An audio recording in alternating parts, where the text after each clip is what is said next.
Hello दोस्तों, अगर आप एक टेलीकॉम इंजीनियर हैं या फिर स्टूडेंट हैं, इलेक्ट्रॉनिक्स इंजीनियर की पढ़ाई कर रहे हैं या फिर कोई और इंजीनियरिंग की पढ़ाई कर रहे हैं, तो आपको पता होगा आजकल के जितने ऑप्टिकल सिस्टम्स हैं वो दो वेवलेंथ पे काम करते हैं। एक तो 1310 नैनोमीटर और दूसरा 1550 नैनोमीटर।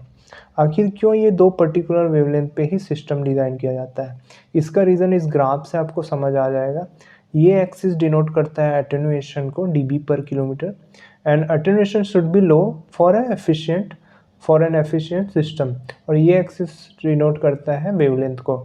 तो देखेंगे आप कि ये वेवलेंथ नैनोमीटर में है। जैसे कम वेवलेंथ पे अटेन्यूएशन ज़्यादा होता है, जैसे जैसे वेवलेंथ बढ़ाओगे आप वेवलेंथ अटेन्यूएशन कम होता जाता है अकॉर्डिंग टू दिस ग्राफ।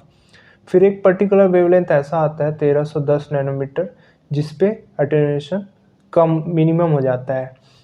तो इसलिए ये सिस्टम इस वेवलेंथ पे डिज़ाइन किया जाता है। लेकिन धीरे धीरे ट्रैफिक बढ़ता गया तो एक अदर वेवलेंथ की ज़रूरत पड़ी।